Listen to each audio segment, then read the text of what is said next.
Smart classroom চ্যানেলে সকল ভিউয়ার্সকে জানাই সুস্বাগত। আজকে নিয়ে এসেছি একটি নতুন পর্বের ভিডিও। আপকামিং যে এসএলএসটি পরীক্ষা হতে চলেছে সে বিষয়ের উপর ভিত্তি করে নবম ও দশম শ্রেণীর জন্য বাংলা বিষয়ের একটি Bangla mock test paper set.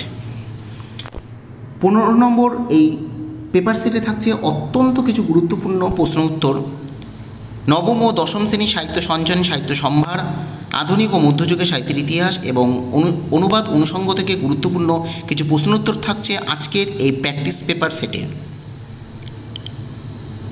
এর আগে আরেকটি কথা বলে রাখি, এর আগে আরেকটি ভিডিও দিয়েছি 14 নম্বর practice set model question paper 14 নম্বর সেটে কিছু কিছু প্রশ্নের উৎস নিয়ে তোমাদের কিছু সমস্যা হয়েছিল। তোমাদের বিশেষ অনুরোধে আমি এই ভিডিওতে 14 নম্বর সেটের যে কোশ্চেন ছিল সেই কোশ্চেনের উৎস নিয়ে আমি আলোচনা করেছি আজকের এই ভিডিওতে। তোমাদের বুঝতে সুবিধা হবে লাইনটি কোথা থেকে নেওয়া হয়েছে। এই ভিডিওতেই তোমরা পেয়ে যাবে 14 নম্বর সেটের প্রশ্নগুলির মূল উৎস। যাই হোক, আজকে 15 নম্বর প্র্যাকটিস সেটের প্রথম যে প্রশ্নটি রয়েছে সেটা আমরা দেখে নিই।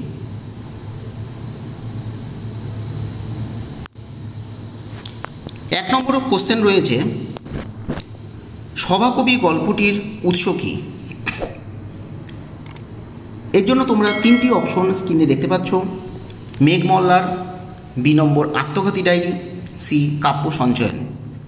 এই তিনটি গ্রন্থের মধ্যে কোন গ্রন্থটি সভাকবি গল্পের মূল উৎস বলে আমরা মনে করি? কোনটি হবে এই প্রশ্নের সঠিক উত্তর?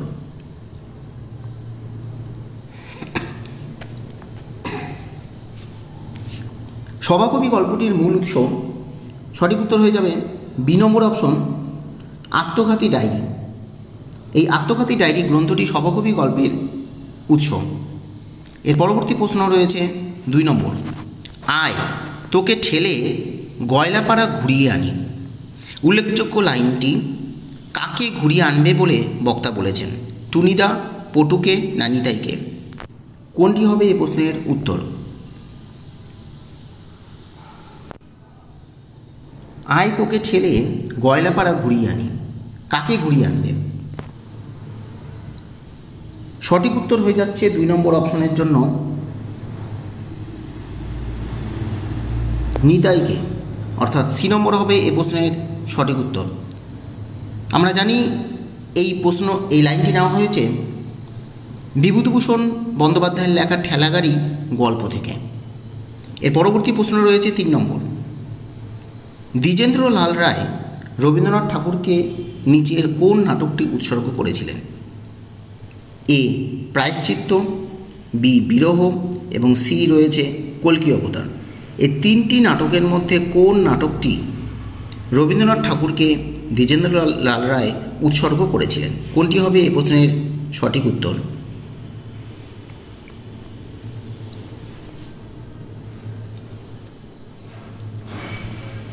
এই প্রশ্নের যেটা সঠিক উত্তর আমরা দেখতে পাচ্ছি বি নম্বর উত্তর, অর্থাৎ বিরহ। এই বিরহ নাটকটি রবীন্দ্রনাথ ঠাকুরকে উৎসর্গ করেছিলেন দ্বিজেন্দ্রলাল রায়। আর আমরা যদি দেখে নিই, এই বিরহ একটি প্রহসনধর্মী নাটক যেটি প্রকাশিত হয় 1897 খ্রিস্টাব্দে। বিরহ নাটকটি প্রহসনধর্মী নাটক। এছাড়াও যদি অন্যান্য নাটকগুলি দেখে নিই, কল্কি অবতার এটিও একটি প্রহসনধর্মী নাটক, 1895 সালে প্রকাশিত হয়। এছাড়াও আমরা দেখতে পাচ্ছি প্রায়শ্চিত্ত নাটক দ্বিজেন্দ্রলালের একটি উল্লেখযোগ্য নাটক বলা যেতে পারে। এটিও একটি প্রহসনধর্মী নাটক এবং এটি 1902 সালে প্রকাশিত হয়। এরপর আমরা দেখে নিব 3 নম্বর কোশ্চেন কী আছে। সারা বছর ট্রেনিংয়ে থাকা দরকার, অথচ এদেশে ক মাস ট্রেনিং হয়? এর জন্য 3টি অপশন স্ক্রিনে দেখতে পাচ্ছ, 3 মাস, 5 মাস নাকি 6 মাস? কোনটি হবে এই প্রশ্নের উত্তর? সারা বছর ট্রেনিংয়ে থাকা দরকার, অথচ এদেশে ট্রেনিং হয় মাত্র 6 মাস। সি নম্বর হয়ে যাচ্ছে এই প্রশ্নের উত্তর। এর পরবর্তী 4 নম্বর কোশ্চেন, সেই চির আলোকিত চাঁদ ঢুকবে আসরে।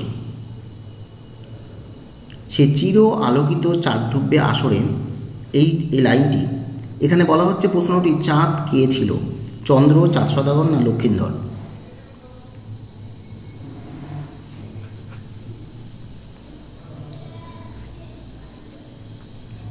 এই প্রশ্নের সঠিক উত্তর আমরা পাচ্ছি লক্ষিন্দর, অর্থাৎ সি নম্বর হবে এই প্রশ্নের সঠিক উত্তর। এই অংশটি নেওয়া হয়েছে কোথা থেকে? আমরা সবাই জানি সাজ ভেসে গেছে এই গল্প থেকে। এর পরবর্তী যে প্রশ্নটি দেখব, 5 নম্বর প্রশ্ন কি রয়েছে? গীতার অনুশীলন তত্ত্বের কথা আছে বঙ্কিমচন্দ্রের কোন উপন্যাসে? এই জন্য অপশন রয়েছে 3টি। এ ইন্দিরা, বি আনন্দমঠ, সি সীতারাম। কোনটি হবে এই প্রশ্নের উত্তর? গীতার অনুশীলন তত্ত্বের কথা আছে বঙ্কিমচন্দ্রের আনন্দমঠ উপন্যাসে। এই আনন্দমঠ উপন্যাসটি প্রকাশিত হয় 1882 খ্রিস্টাব্দে। এটি একটি দেশাত্মক প্রেমমূলক তথ্যাশ্রয়ী উপন্যাস। এরপর রয়েছে 6 নম্বর কোশ্চেন। লেখিকার ছেলেবেলা অকারণ ভালো লাগা বিষয়টি কী দিয়ে মনে থাকতো? এই অকারণ ভালো লাগা এই বিষয়টি কী দিয়ে মনে থাকতো? রূপালী পাতা, সোনালী পাতা নাকি হলদে পাতা?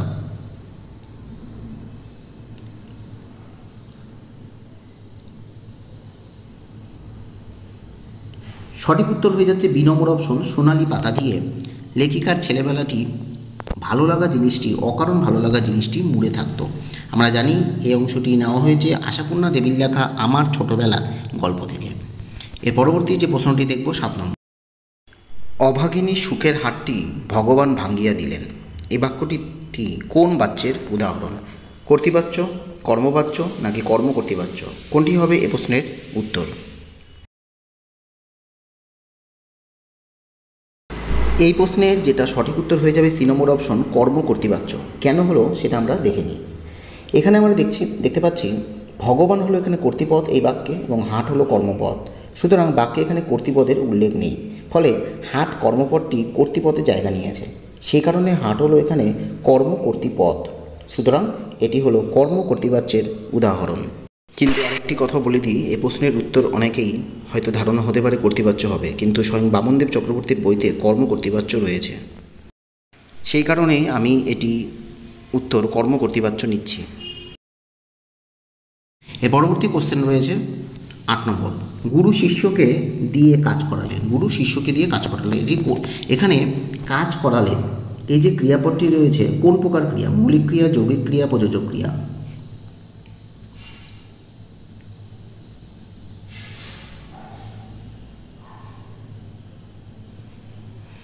হ্যাঁ, 8 নম্বর কোশ্চেনের যেটি সঠিক উত্তর হয়ে যাচ্ছে গুরু শিষ্যকে দিয়ে কাজ করালেন, অর্থাৎ প্রযোজক ক্রিয়া।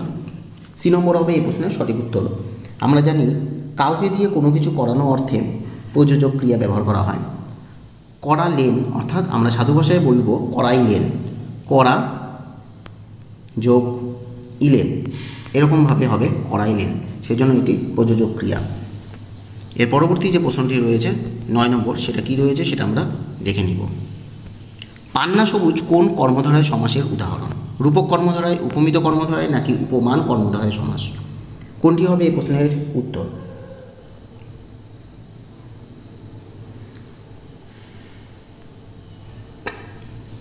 হ্যাঁ, এই প্রশ্নের যেটি সঠিক উত্তর আমরা পাচ্ছি পান্না সবুজ, এটি হবে উপমান কর্মধারায় উদাহরণ, উপমান কর্মধারায় সমাস। কারণ আমরা জানি উপমানের সঙ্গে সাধারণ ধর্মের একটা সমাস হয়, এবং প্রথমে উপমান পদ থাকে এবং পরে সাদৃশ্যবাচক শব্দ এবং শেষে হয় সাধারণ ধর্মবাচক শব্দ। তাহলে উপমান কর্মধারায় সমাস হচ্ছে পান্না সবুজের ন্যায়।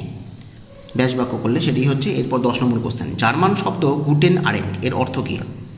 গুড মর্নিং, গুড আফটারনুন না গুড ইভিনিং? জার্মান শব্দ গুটেন আরেন্ট এই শব্দটির প্রকৃষ্ট অর্থ হলো গুড ইভিনিং, অর্থাৎ সি নম্বর হবে এই প্রশ্নের উত্তর। এর পরবর্তী 11 নম্বর কোশ্চেন। প্রফেসর শঙ্কুর জন্মদিন কবে হয়? 15ই জুন, 16ই জুন নাকি 17ই জুন? উত্তর কোনটি হবে? উত্তর হয়ে যাচ্ছে বি নম্বর অপশন, 16ই জুন। প্রফেসর শঙ্কুর জন্ম হয় 16ই জুন তারিখে। এরপর 12 নম্বর কোশ্চেন। চন্দ্রনাথের সাহায্য নিয়ে পরীক্ষায় প্রথম হয়েছিল কে? এ স্কুলের সেক্রেটারি ভাই, বি স্কুলের সেক্রেটারি ভাগ্নে, সি স্কুলের সেক্রেটারি ভাইপো। তিনটি অপশনের মধ্যে কোনটি হবে এ প্রশ্নের সঠিক উত্তর? চন্দ্রনাথের সাহায্য নিয়ে পরীক্ষায় কে প্রথম হয়েছিল?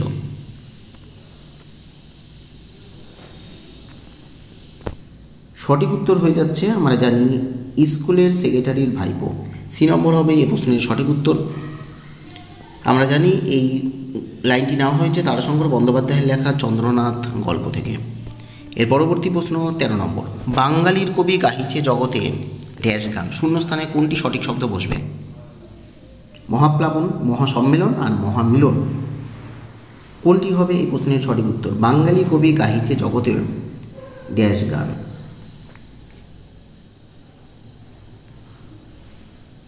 এই প্রশ্নের যেটি সঠিক উত্তর আমরা দেখতে পাচ্ছি, সঠিক উত্তর হয়ে যাচ্ছে সি নম্বর অপশন, মহামিলনের গান।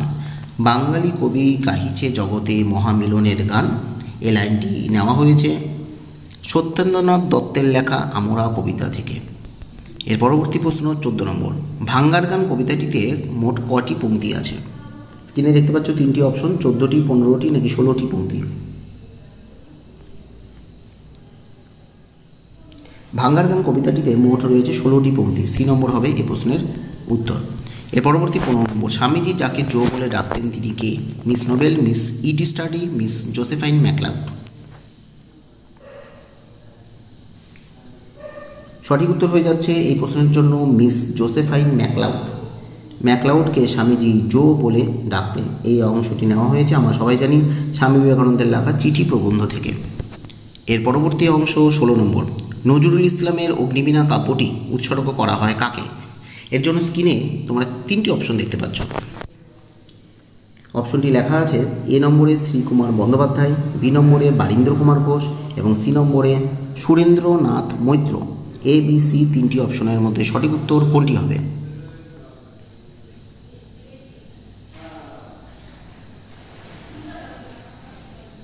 নজরুল ইসলামের যে অগ্নিবীণা কাব্য রয়েছে সেই অগ্নিবীণা কাব্যটি উৎসর্গ করা হয়েছিল বারীন্দ্র কুমার ঘোষ, অর্থাৎ বি নম্বর হবে এই প্রশ্নের সঠিক উত্তর। এর পরবর্তী যে প্রশ্নটি রয়েছে 17 নম্বর কোশ্চেন। ব্লকের সরকারি সমাজ শিক্ষা সংগঠকের কাছে কতজন দলের লোক সাহায্য নিতে গিয়েছিল? 5 জন, 6 জন নাকি 7 জন?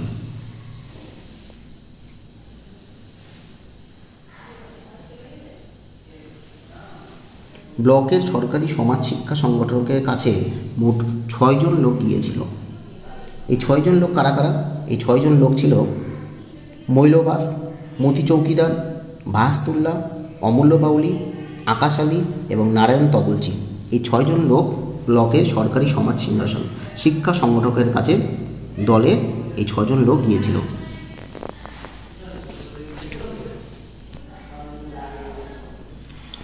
আমরা জানি এই গল্পটি নেওয়া, এই লাইনটি নেওয়া হয়েছে সাজ ভেসে গেছে এই গল্প থেকে। এর পরবর্তী প্রশ্ন 18 নম্বর। দ্য চেরি অর্চার্ড এই গ্রন্থটি রচয়িতাকে? দ্য চেরি অর্চার্ড এর জন্য তিনটি অপশন দেখতে পাচ্ছ স্ক্রিনে। 1 নম্বরে রয়েছে টলস্টয়, বি নম্বরে আন্তন চেকভ এবং সি নম্বরে হেমিংওয়ে। দ্য চেরি অর্চার্ড বইটি কে লিখেছেন? সঠিক উত্তর হয়ে যাচ্ছে বি নম্বর অপশন, আন্তন চেকভ। এর পরবর্তী প্রশ্ন 19 নম্বর। 19 নম্বরের প্রশ্নে প্রথমে একটু ভুল রয়েছে, আমরা একটু কারেকশন করে নিই। এটা ওটো হবে না, এটা পোটো হবে। পোটো দিদি, পোটো দিদির পুটুলিতে কার ছবি থাকতো? এবং অপশনের মধ্যেও একটু কারেকশন করতে হবে। A Mother Teresa, B Vivekananda এবং সি অপশনটি হবে পরমহংস।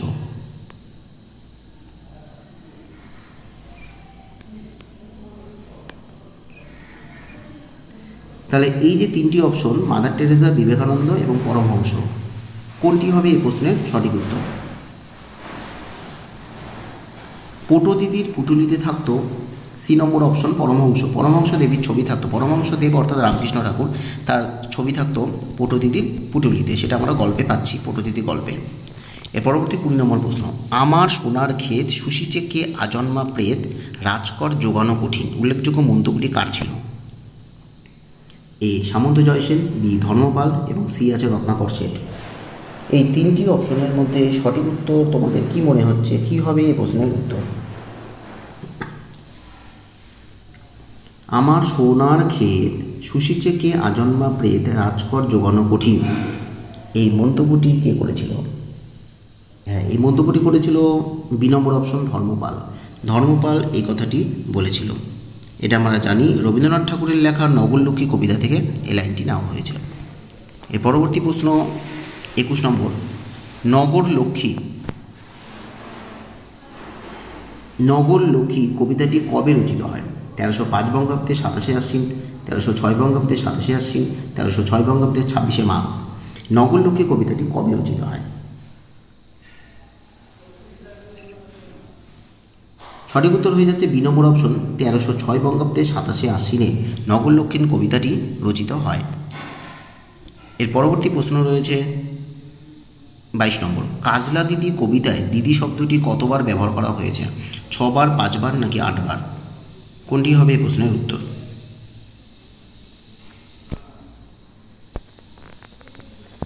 কাজলা দিদি শব্দটি মোট হচ্ছে কবিতার মধ্যে ৮ বার ব্যবহার করা হয়েছে। সি নম্বর হবে এই প্রশ্নের সঠিক উত্তর। দিদি শব্দটি অর্থাৎ দিদি শব্দটি আমরা কবিতায় ৮ বার পাচ্ছি, আর কাজলা দিদি শব্দ ব্যবহার করা হয়েছে মোট ৪ বার। তাহলে কাজলা দিদি ৪ বার এবং দিদি শব্দটি পাচ্ছি ৮ বার। এর পরবর্তী প্রশ্ন ২৩ নম্বর, ডাকটিকিট কবিতায় ডাকটিকিটের মধ্যে যে পশু দুটি যুগ্ম ছবি রয়েছে সেটি কি? একটি রয়েছে হংস থেকে ড্রাগন, একটা হস্তি সিংহ, একটা জেব্রা শকুন। কোনটি হবে এই প্রশ্নের সঠিক উত্তর?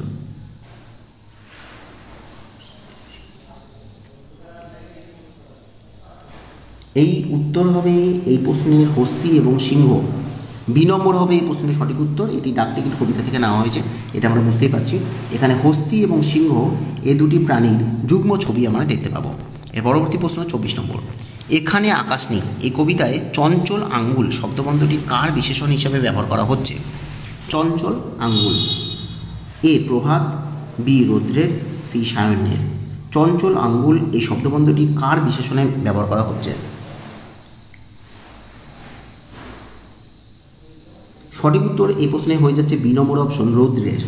রৌদ্রের বিশেষণ হিসেবে ব্যবহার করা হচ্ছে। আর রোদ হচ্ছে আমরা জানি রোদ শব্দটি কবিতায় এখানে সুচিক্কণ চুল, এই সুচিক্কণ চুল হিসেবে ব্যবহার করা হচ্ছে, অর্থাৎ ২ নম্বর হবে এই প্রশ্নের সঠিক উত্তর। এর পরবর্তী প্রশ্ন ২৫ নম্বর, মধুসূদন দত্তের শর্মিষ্ঠা নাটকটি শেক্সপিয়ারের নিচের কোন নাটকের প্রভাব পড়েছে? A the Merchant of Venice, B King Henry the fourth এবং সি আছে হ্যামলেট নাটক। এই তিনটা নাটকের মধ্যে কোন নাটকে মধুসূদনের শর্মিষ্ঠা নাটকটির একটা প্রভাব রয়েছে? কোনটি হবে এই প্রশ্নের সঠিক উত্তর?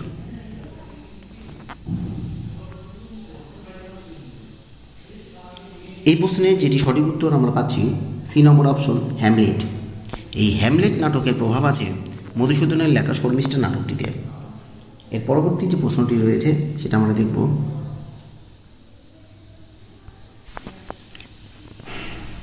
২৬ নম্বর কোশ্চেন, স্বর্ণপূর্ণি পাতা দিয়ে প্রথম কার অসুখ সারান প্রফেসর শঙ্কু? স্বর্ণপূর্ণি পাতা দিয়ে প্রথম কার অসুখ সারিয়েছেন প্রফেসর শঙ্কু? হাইনরিখ স্টাইনার, জেরেমি সন্ডার্স না উকিল জয়গোপাল মিত্র? কোনটি হবে এই প্রশ্নের উত্তর? স্বর্ণপূর্ণি পাতা দিয়ে প্রথম অসুখ সারিয়েছিলেন জয়গোপাল মিত্র, অর্থাৎ সি নম্বর হবে এই প্রশ্নের সঠিক উত্তর। এর পরবর্তী প্রশ্ন ২৭ নম্বর, সৈয়দ মুস্তফা আলীর লেখা চতুরঙ্গ গ্রন্থটি কবে প্রকাশিত হয়? এর জন্য তিনটি অপশন আছে, ১৯৫৭ খ্রিস্টাব্দ, ১৯৫৮ খ্রিস্টাব্দ, ১৯৬০ খ্রিস্টাব্দ। চতুরঙ্গ গ্রন্থটি কবে প্রকাশিত হয়?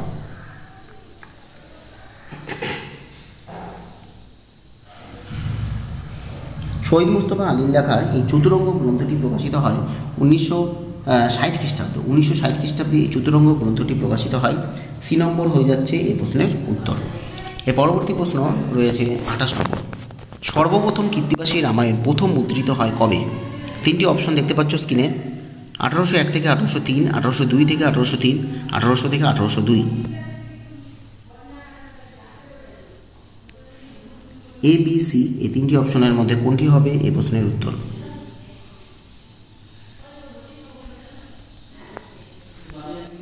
কৃত্তিবাসী রামায়ণ প্রথম মুদ্রিত হয় কবে? আমরা জানি 1802 থেকে 1803, অর্থাৎ বি নম্বর হয়ে যাচ্ছে এই প্রশ্নের সঠিক উত্তর। এর পরবর্তী প্রশ্ন 29 নম্বর। শেক্সপিয়ারের এমন একটি নাটক চিহ্নিত করুন যেখানে দীনবন্ধু মিত্রের 3টি নাটকের প্রভাব পড়ছে। 4টি অপশন দেওয়া আছে এখানে। The Taming of the Shrew, King John, আরেকটি রয়েছে the Merry Wives of Windsor, আরেকটি রয়েছে মার্চেন্ট অফ ভেনিস। এই 4টি নাটকের মধ্যে কোন নাটকে দীনবন্ধু মিত্রের 3টি নাটকের প্রভাব পড়েছে?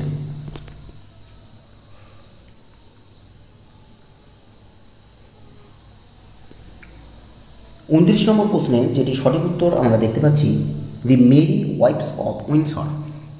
সি নম্বর হবে এই প্রশ্নের সঠিক উত্তর। এই যে নাটকটি, শেক্সপিয়ারের এই নাটকটি দি মেরি ওয়াইফস অফ উইন্ডসর, এই নাটকটিতে দীনবন্ধু মিত্রের 3টি নাটকের প্রভাব আছে। দীনবন্ধু মিত্রের 3টি নাটকে কী রয়েছে? একটি রয়েছে শতবার একাদশী, এই নাটকের প্রভাব রয়েছে the Merry Wives of Windsor. আরেকটি রয়েছে বিয়ে পাগলা বুড়ো, এবং আরেকটি রয়েছে নবীন তপস্বিনী। তাহলে নবীন তপস্বিনী, শতবার একাদশী এবং বিয়ে পাগলা বুড়ো, এই 3টি নাটকে the Merry Wives of Windsor নাটকের প্রভাব আমরা দেখতে পাবো। এর পরবর্তী যে প্রশ্নটি রয়েছে 30 নম্বর প্রশ্ন কী রয়েছে সেটা আমরা দেখব। ওই জিনিসগুলোই আমার একটা ভয়ানক বিতৃষ্ণা আছে, ওগুলো আমার কাছে বিভীষিকা।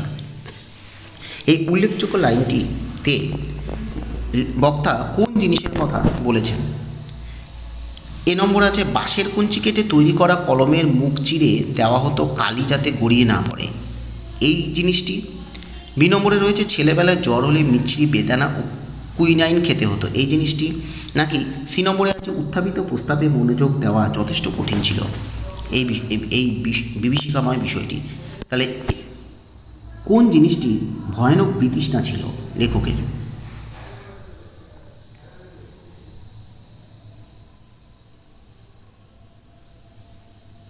হ্যাঁ, এই প্রশ্নের যেটি সঠিক উত্তর আমরা খুঁজে পাচ্ছি বি নম্বর অপশন, ছেলেবেলায় জ্বর হলে মিছরি বেদনা ও কুইনাইন খেতে হতো। মিছরি বেদানা ও কুইনাইন খেতে হতো, এই বিষয়টি লেখকের কাছে অত্যন্ত বিতৃষ্ণা এবং বিভীষিকা ছিল। এই গুরুত্বপূর্ণ লাইনটি আমি পেয়েছি প্রফুল্লচন্দ্র রায়ের লেখা অধ্যয়ন ও জ্ঞানলাভ প্রবন্ধ থেকে। এর পরবর্তী প্রশ্ন 31 নম্বর। জননী জন্মভূমি কবিতাটিতে সর্বমোট কতগুলি পংক্তি আছে? 30টি, 35টি নাকি 25টি? 31 নম্বর প্রশ্নের সঠিক উত্তর কী হবে? হ্যাঁ, 31 নম্বর প্রশ্নের যেটি সঠিক উত্তর পাচ্ছি বি নম্বর অপশন, অর্থাৎ 35টি। জননী জন্মভূমি কবিতায় সর্বমোট 35টি পংক্তি দেখতে পাই আমরা। এর পরবর্তী 32 নম্বর। মনে মনে সংকল্পটা দৃঢ় করিতেছিলাম, সংকল্পটা কী ছিল? নিজের হাতে লেখা নিজে গিয়ে ছাপাবে, এই ছিল তপনের সংকল্প। বি, চন্দ্রনাথের সঙ্গে আর গল্পগত সংস্রবে থাকবে না, এটা একটা সংকল্প। নাকি চন্দ্রনাথকে হিরুর প্রথম হওয়ার খবরটা জানাবেন। এই 3টি অপশন তোমরা স্ক্রিনে দেখতে পাচ্ছ, কোন সংকল্পটি ছিল?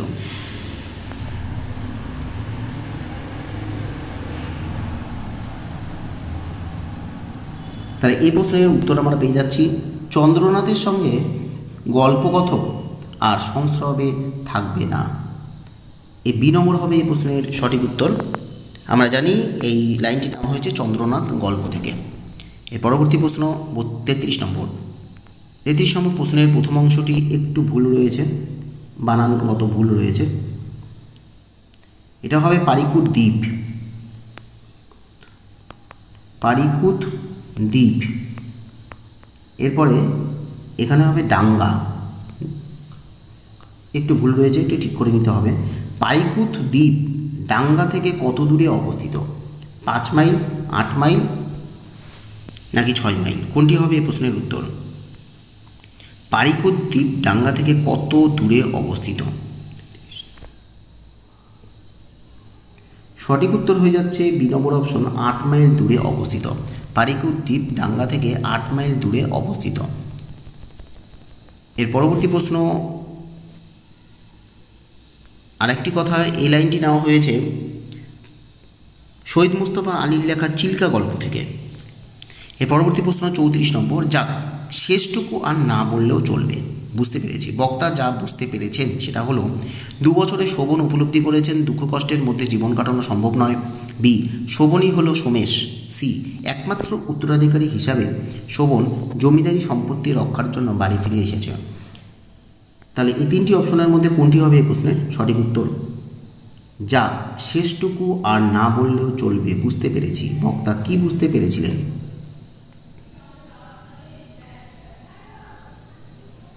34 নম্বর প্রশ্নের যেটি সঠিক উত্তর আমরা দেখতে পাচ্ছি সি নম্বর অপশন, অর্থাৎ একমাত্র উত্তরাধিকারী হিসাবে শোভন জমিদারি সম্পত্তি রক্ষার জন্য বাড়ি ফিরে এসেছে। হ্যাঁ, এই প্রশ্নের সঠিক উত্তর হয়ে যাচ্ছে সি নম্বর অপশন। আর এই যে উল্লেখযোগ্য লাইনটি নেওয়া হয়েছে প্রেমেন্দ্র মিত্রের লেখা নিরুদ্দেশ গল্প থেকে। এর পরবর্তী প্রশ্ন 35 নম্বর, আকাশে 7টি তারা যখন ফুটে ওঠে কবি কোথায় বসে থাকেন? ঘাটে, মাঠে নাকি ঘাসে? এখানে আকাশের 7টি তারা কবিতা থেকে নেওয়া হয়েছে।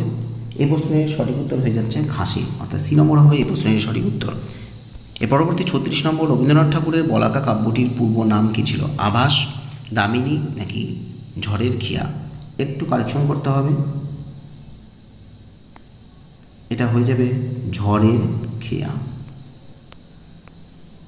তাহলে এ আছে আভাস, বি দামিনী এবং সি ঝড়ের খেয়া। কোনটি হবে এই প্রশ্নের সঠিক উত্তর?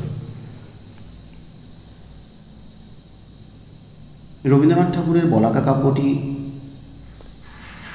পূর্ব নাম ছিল ঝড়ের খেয়া, অর্থাৎ সি নম্বর হয়ে যাচ্ছে এই প্রশ্নের সঠিক উত্তর। এই অংশে আমরা জানি যে 4 অধ্যায় এর পূর্ব নাম ছিল আভাস এবং চতুরঙ্গ এর পূর্ব নাম ছিল দামিনী, আর বলাকা কাব্যের পূর্ব নাম ঝড়ের খেয়া। এর পরবর্তী আমরা প্রশ্ন দেখে নিব কি আছে 37, রক্ত তাহার কৃপাঞ্জলে। কৃপান শব্দের অর্থ কী? কৃপণ, খড়গ না কৃষক? সঠিক উত্তর হয়ে যাচ্ছে বি নম্বর অপশন, খড়গ। এর পরবর্তী 38 নম্বর কোশ্চেন, কহিলা কাঁদিয়া ধ্বনি। ধ্বনি বলতে অভিষেক কবিতায় কাকে বলা হয়েছে? প্রমীলা নাকি লক্ষ্মী না চিত্রাঙ্গদা? কহিলা কাঁদিয়া ধ্বনি, ধ্বনি বলতে এখানে প্রমীলার কথা বলা হয়েছে, অর্থাৎ এ নম্বর হয়ে যাচ্ছে এ প্রশ্নের উত্তর। এর পরবর্তী প্রশ্ন কী রয়েছে সেটা আমরা দেখব 39 নম্বর, ডুবেছিল ধ্যানে। কত বছর ধ্যানে ডুবেছিল? 100 বছর নাকি 150 বছর নাকি 1000 বছর? ডুবেছিল ধ্যানে, কত বছর ধ্যানে ডুবেছিল? এই প্রশ্নের সঠিক উত্তর হয়ে যাচ্ছে সি নম্বর অপশন, 1000 বছর, অর্থাৎ 1000 বছর ধ্যানে ডুবেছিল। আমরা জানি এটি অশোকী একজন কবিতা থেকে নেওয়া হয়েছে, যার পাবলু নেরুদার লেখা অশোকী একজন কবিতা থেকে এই লাইনটি নেওয়া হয়েছে। এর পরবর্তী 40 নম্বর, কত বছর বয়সে নদের চাঁদ নদীর জন্য অস্বাভাবিক মায়া জন্মেছিল? 25 বছর, 30 বছর নাকি 35 বছর? সঠিক উত্তর এই প্রশ্নে হয়ে যাচ্ছে 30 বছর, অর্থাৎ বি নম্বর হয়ে যাচ্ছে এই প্রশ্নের সঠিক উত্তর। 30 বছর বয়সে নদের চাঁদে নদীর জন্য অস্বাভাবিক মায়া জন্মেছিল। এর পরবর্তী প্রশ্ন কী আছে সেটা আমরা দেখব 41 নম্বর প্রশ্ন, এ দোষ থেকে মুক্ত না হলে বাংলায় বৈজ্ঞানিক সাহিত্য সুপ্রতিষ্ঠিত হবে না। কোন দোষে বাংলায় বৈজ্ঞানিক সাহিত্য প্রতিষ্ঠিত হবে না বলে প্রাবন্ধিক মনে করেন? এ, যারা ইংরাজি জানে এবং ইংরাজি ভাষায় অল্পাধিক বিজ্ঞান পড়েছে। বি, অনেক স্থানে লেখকদের রচনার ভাষা আড়ষ্ট এবং ইংরেজিকে আক্ষরিক অনুবাদ করে তোলে। সি, লেখকরা প্রীতির সাথে মাতৃভাষার পদ্ধতি আয়ত্ত করতে পারে না। কোন দোষে বাংলায় বৈজ্ঞানিক সাহিত্য প্রতিষ্ঠিত হবে না? কোনটি হবে এই প্রশ্নের উত্তর?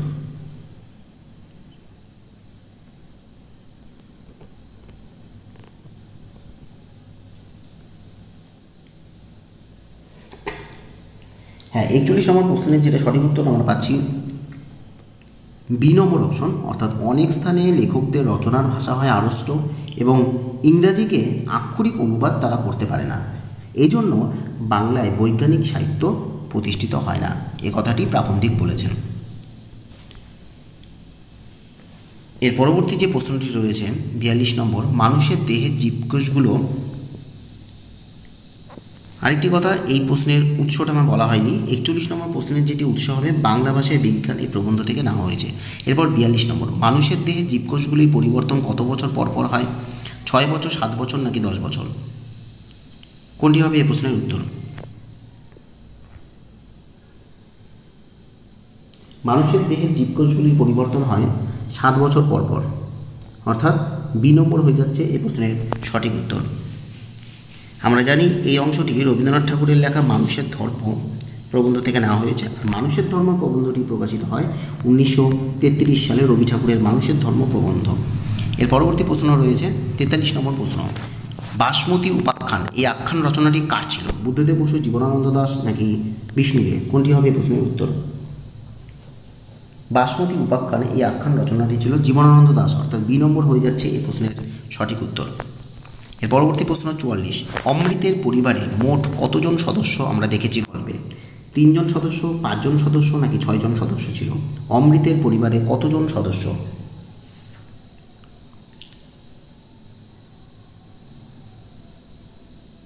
এই প্রশ্নের সঠিক উত্তর হয়ে যাচ্ছে সি নম্বর অপশন, 6 জন সদস্য। অমৃতের পরিবারে মোট সদস্য ছিল 6 জন। এটি আমরা জানি পান্নালাল প্যাটেলের লেখা অদল বদল গল্প থেকে নেওয়া হয়েছে। এর পরবর্তী প্রশ্ন 45 নম্বর। সৈয়দ আলাওলের পদ্মাবতী কাব্যের পদ্মা সমুদ্র খণ্ডের কততম খণ্ডের অন্তর্গত এই সিন্ধু তীরে কবিতাটি? 25তম, 30তম নাকি 35তম?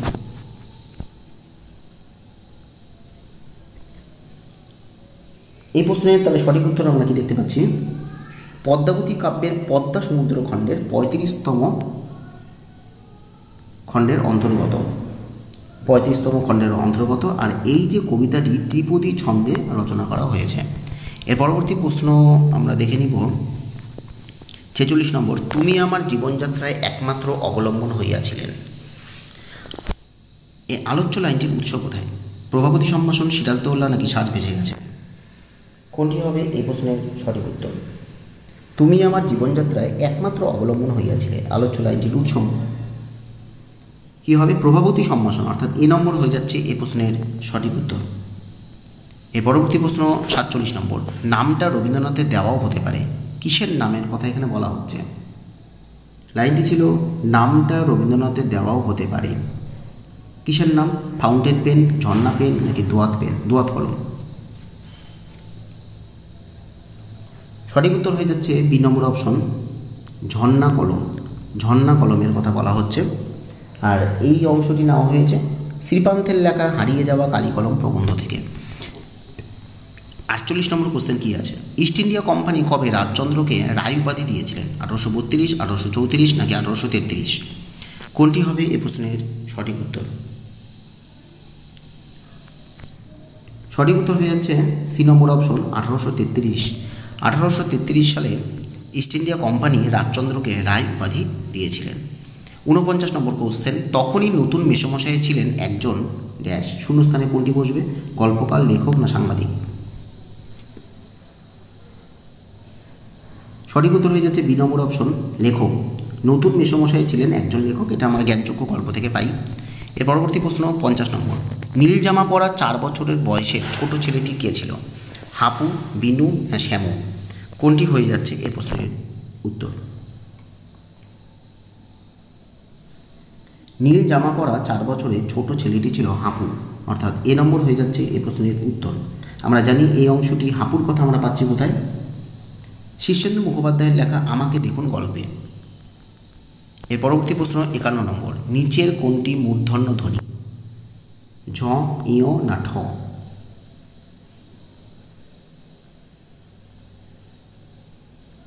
এই প্রশ্নের সঠিক উত্তর হয়েছে ঠ, অর্থাৎ মূর্ধন্য ধ্বনি হয়ে যাচ্ছে ঠ। এরপর 52 নম্বর কোশ্চেন। হরপ্রসাদ শাস্ত্রী আবিষ্কৃত চর্যাপদের কতগুলি পাতা রয়েছে? পাতার সংখ্যা কত? 62টি,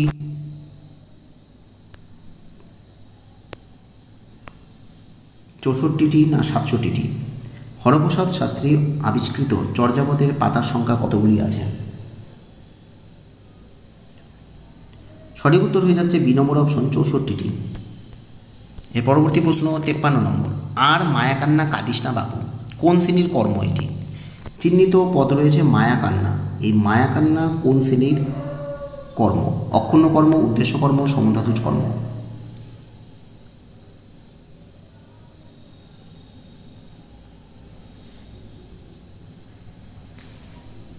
সঠিক উত্তর হয়ে যাচ্ছে সি নম্বর অপশন, সমধাতুজ কর্ম।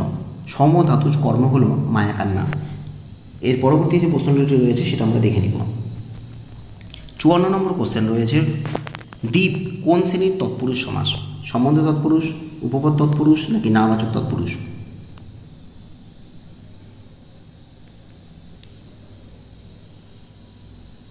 দ্বীপ শব্দটি হলো উপপদ তৎপুরুষ সমাস। বি নম্বর হয়ে যাচ্ছে এই প্রশ্নের সঠিক উত্তর। এর পরবর্তী 55 নম্বর কোশ্চেন, তুমি মরণ ভুলে কোন অনন্ত প্রাণসাগরে আনন্দে ভাসো? এই বাক্যটিতে কারক কোনটি হবে? এই জন্য চিহ্নিত পদ রয়েছে প্রাণসাগরে। 3টি কারক দেওয়া আছে, করণ কারক, অধিকরণ কারক, কর্মকারক। কোনটি হবে এই প্রশ্নের উত্তর?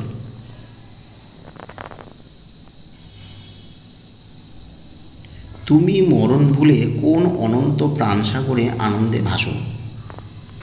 প্রাণসাগরে, এটা হয়ে যাচ্ছে বি নম্বর অপশন, অধিকরণ কারক। স্থানকালের কথা বলা হচ্ছে প্রাণসাগর। এর পরবর্তী প্রশ্ন 56 নম্বর, ফাইট কোনি ফাইট চালিয়ে যায় বক্সিং কার সঙ্গে ফাইট করছিল কোনি? হিয়ার সঙ্গে, ভাদুর সঙ্গে নাকি চণ্ডু ও কান্তির সঙ্গে? কোনটি হয়ে যাচ্ছে এই প্রশ্নের উত্তর?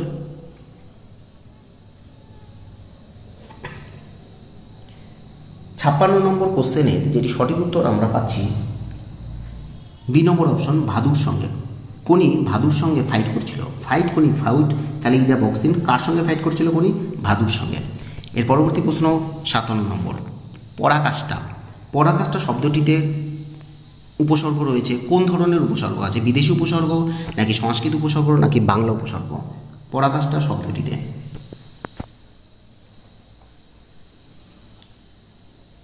পরাকাষ্ঠা এই শব্দটিতে রয়েছে সংস্কৃত উপসর্গ। সংস্কৃত উপসর্গ অর্থাৎ বি নম্বর হয়ে যাচ্ছে এই প্রশ্নের সঠিক উত্তর। 58 নম্বর কোশ্চেন, ফতোয়া শব্দটির উৎস কি? ফার্সি শব্দ, আরবি শব্দ নাকি দেশি শব্দ? ফতোয়া শব্দটির উৎস কি হবে? এটা সঠিক উত্তর হয়ে যাচ্ছে বি নম্বর অপশন, আরবি শব্দের উদাহরণ। এর পরবর্তী প্রশ্ন 59 নম্বর, আঙ্গুলে ফুলে কলা গাছ।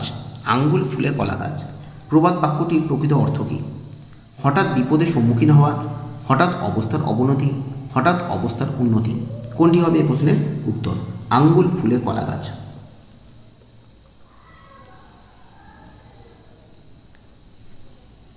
প্রবাদ বাক্যটি হবে সি নম্বর অপশন, হঠাৎ অবস্থার উন্নতি, সেটি নির্দেশ করছে আঙ্গুল ফুলে কলা গাছ। এর পরবর্তী প্রশ্ন আজকের সেটের লাস্ট কোশ্চেন 60 নম্বর, হুগলির পেরোগ্রামে জন্মগ্রহণ করেছিলেন কে? এ নম্বরে আছে বিজয়গুপ্ত, বি নম্বরে আছে ঘনরাম চক্রবর্তী, সি নম্বরে আছে ভারতচন্দ্র। হুগলির পেরোগ্রামে কে জন্মগ্রহণ করেছিলেন? সঠিক উত্তর কী হবে তোমরা চিন্তা করে কমেন্ট বক্সে কমেন্ট করো। তাহলে সঠিক উত্তর এই প্রশ্নের জন্য হয়ে যাচ্ছে সি নম্বর অপশন, ভারতচন্দ্র রায়। অর্থাৎ হুগলির পেরোগ্রামে ভারতচন্দ্র রায় জন্মগ্রহণ করেছিলেন। তাহলে সি নম্বর হয়ে যাচ্ছে এই প্রশ্নের সঠিক উত্তর। আজকে 15 নম্বর প্র্যাকটিস সেট থেকে মোট 60টি প্রশ্ন নিয়ে আলোচনা করলাম। তোমাদের ভিডিওটি কেমন লাগছে সেটা অবশ্যই জানাবে। এখন আমরা দেখে নিব 14 নম্বর বাংলা প্র্যাকটিস সেটের যে পূর্বে পেপারটি দেওয়া হয়েছিল সেই পেপারের প্রতিটি প্রশ্নের মূল উৎস সম্বন্ধে।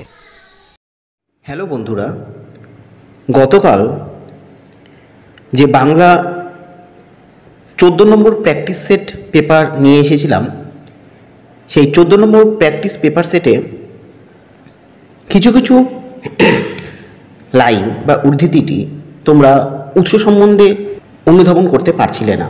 সে কথা মাথায় রেখে আমি সেই প্রশ্নগুলির প্রকৃত উৎস আজকে এই ভিডিওতে আমি জানিয়ে দিব। তোমাদের সকলের অনুরোধে আজকে আমি সেই লাইনগুলো কোথা থেকে নিয়ে এসেছি, কাল লেখা, সেই উৎসটি আমি জানিয়ে দিব। তাহলে তোমাদের বুঝতে আরও সুবিধা হবে। যে প্রশ্নটি ছিল 14 নম্বর প্র্যাকটিস সেটের, 7 কোটি বাঙালির বিশাল জাতীয় অভ্যুত্থান, এই লাইনটি কে কাকে করেছিল? এরকম প্রশ্ন ছিল। এই লাইনটি আমরা দেখতে পাবো ক্ষীরোদপ্রসাদ বিদ্যাবিনোদের লেখা প্রতাপাদিত্য নাটক, সেই প্রতাপাদিত্য নাটক থেকেই লাইনটি আমি নিয়েছি। এরপরে রয়েছে 3 নম্বর কোশ্চেন, কৃষ্ণদাসকে গুরুতর দণ্ড দেওয়ার পরিবর্তে নবাব সিরাজদৌল্লা তাকে শাস্তিস্বরূপ কী প্রদান করেছিল? এটা আমরা জানি, এটা হচ্ছে বাংলার ইতিহাস, যেটা বিদ্যাসাগরের লেখা বাংলার ইতিহাস প্রবন্ধ থেকে নেওয়া হয়েছে। এরপর রয়েছে 4 নম্বর একটি কোশ্চেন, দারুণ দুর্বলতা ছিল আমার ছেলেবেলায়। লেখিকা আশাপূর্ণা দেবীর কী ধরনের দুর্বলতা ছিল?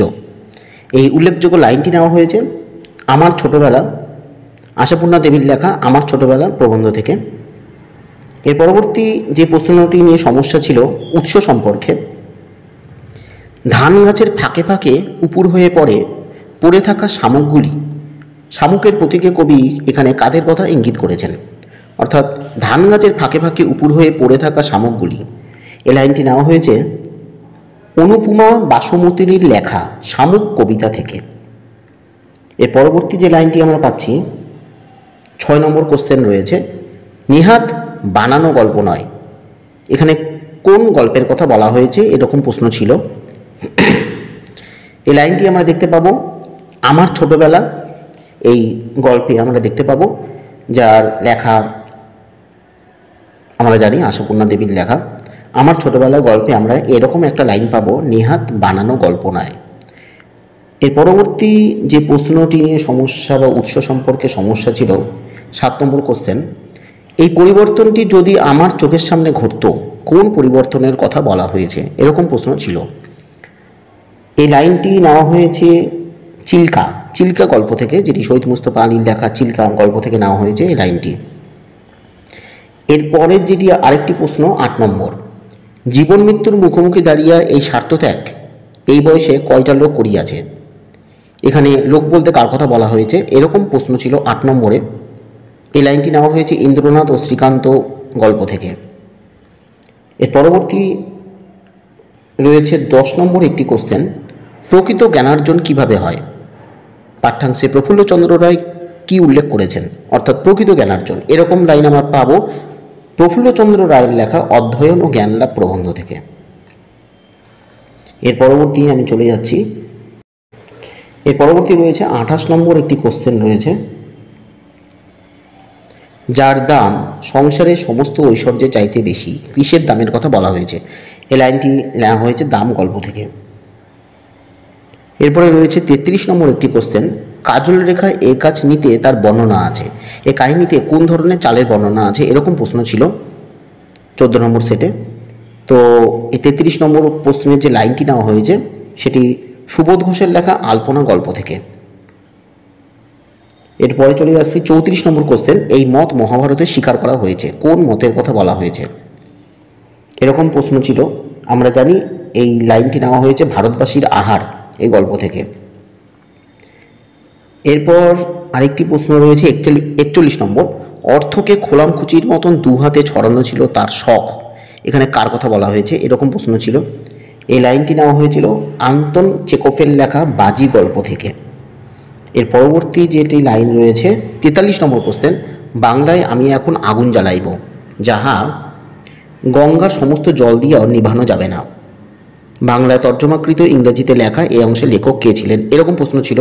43 নম্বর প্রশ্নটি নেওয়া হয়েছে শচীন্দ্রনাথ সেনের লেখা সিরাজদৌল্লা নাটক থেকে।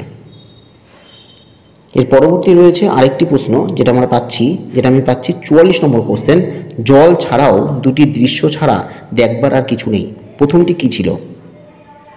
এই লাইনটি নেওয়া হয়েছে পথে প্রবাসে প্রবন্ধ থেকে। এই কটা লাইন আমরা পাচ্ছি, এই লাইনগুলোর উৎস আমি বলে দিলাম, হয়তো এখন তোমাদের বুঝতে সুবিধা হবে।